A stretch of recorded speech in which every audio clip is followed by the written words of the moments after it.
On October 1940, Americans had cracked one of the codes that the Japanese used in sending secret messages. Therefore, they were well aware of Japanese plans for Southeast Asia. If Japan conquered European colonies there, it could also threaten the American-controlled Philippine Island and the Guam. To stop the Japanese advance, the US government sent aid to strengthen Chinese resistance.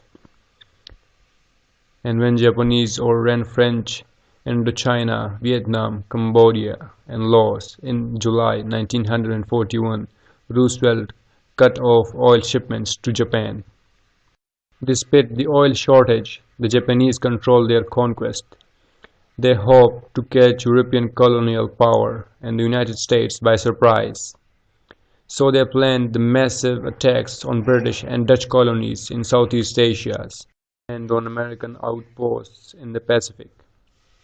At the same time, Admiral Isoroku Yamamoto, Japan's greatest naval strategist, also called for an attack on US fleet in Hawaii. It was, he said, a dagger pointed at Japan's throat and must be destroyed.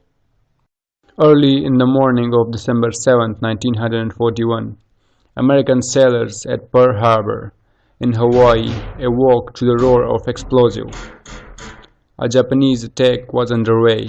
The US military leaders had known from the coded Japanese message that an attack might come, but they did not know when or where it could occur. Within 2 hours, the Japanese had sunk or damaged 19 ships, including 8 battleships moored in Pearl Harbor. More than 2,300 Americans were killed, with over 1,100 wounded. News of attack stunned the American people. The next day, President Roosevelt addressed Congress. December 7, 1941, he declared was a date which will live in infamy. Congress quickly accepted his request for a declaration of war on Japan and its allies. Almost at the same time of the Pearl Harbor attack, the Japanese launched bombing raids on British colony of Hong Kong and American-controlled Guam and Wake Island. They also landed an invasion force in Thailand. The Japanese drive for a Pacific empire was underway. Lightly defended, Guam and Wake Island quickly fell to Japanese forces. The Japanese then turned their attention to the Philippines. In January 1942, they marched into the Philippine capital of Manila. American and Philippine forces took up a defensive position on the Bhutan Peninsula on the northwestern edge of Manila Bay. At the same time, the Philippine government moved to the island of Corregidor, just to the south of Bhutan. After about 3 months of tough fighting, the Japanese took the Bhutan Peninsula in April. Corregidor fell the following month. The Japanese also continued their strikes against British possessions in Asia. After seizing Hong Kong, they invaded Malaya from the sea and overland from Thailand. By February 1942, the Japanese had reached Singapore, strategically located on the southern tip of Malaya Peninsula. After a fierce pounding, the colony surrendered. Within a month, the Japanese had conquered resource-rich Dutch East Indies colonies, nowadays Indonesia, including the island of Java, Sumatra, Borneo, and Celebes. The Japanese also moved westward, taking Burma. From there, they planned to launch a strike against India, the largest of Great Britain's colonies. By the time Burma fell, Japan had taken control of more than 1 million square miles of Asian land. About 150 million people lived in this vast area. Before these conquests, Japan has tried to win the support of Asians with anti-colonialist idea of East Asia for Asiatics. After victory, however, the Japanese made it clear that they came as conquerors. They often treated the people of their new colonies with extreme cruelty. However, the Japan reserved the most brutal treatment for Allied prisoners of the war. The Japanese considered it dishonorable to surrender, and they had contempt for prisoner of war in their charge. On the Bhutan Death March, a forced march of more than 50 miles up at the peninsula, the Japan subjected their captives to terrible cruelties, one of Allied prisoners of war reported.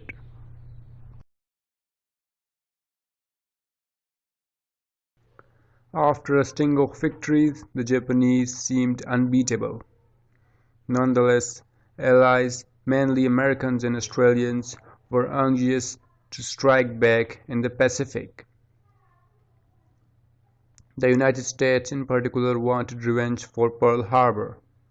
In April 1942, 16 B-25 bombers under the command of Lieutenant Colonel James H. Doolittle bombed Tokyo and several other Japanese cities.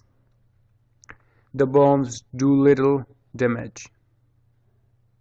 The raid, however, made an important psychological point to both Americans and Japanese.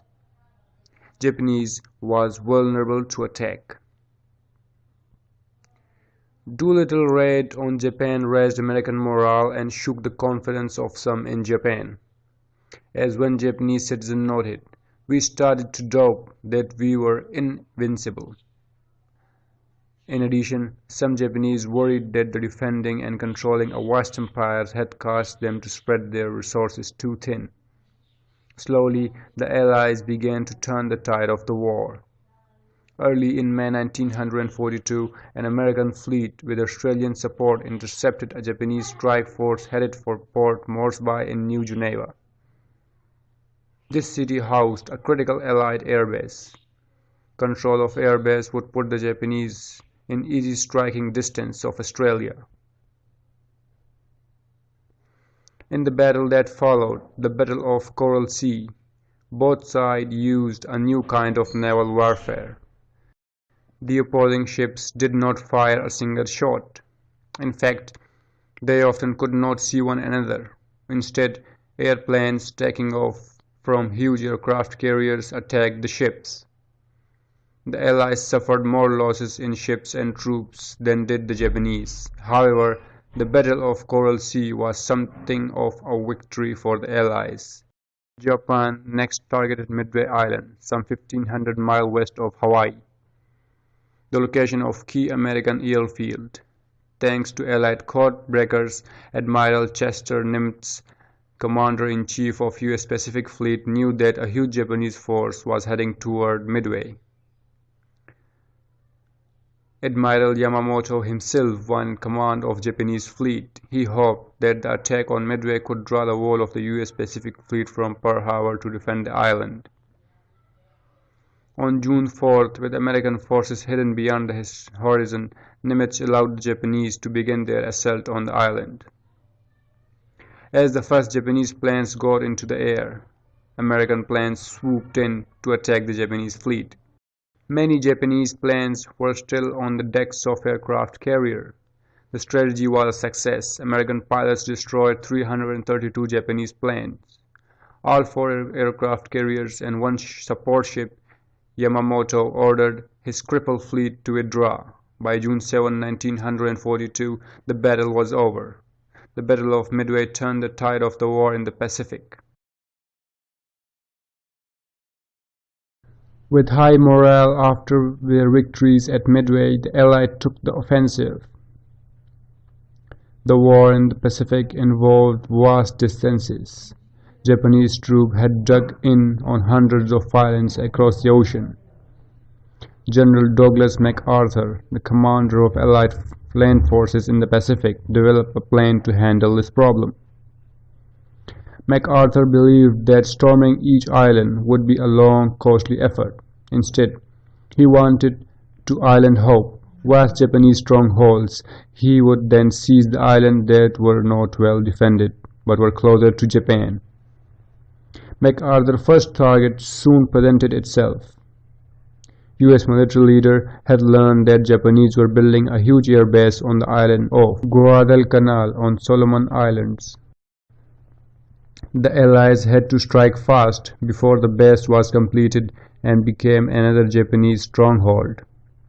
At dawn on August 7, 1942, several thousand US Marines with Australian support landed over Guadalcanal and the neighboring island of Tulagi.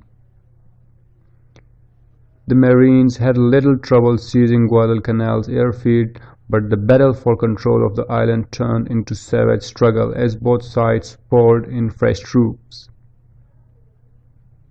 In February 1943, after 6 months of fighting on the island and the sea, the Battle of Guadalcanal finally ended.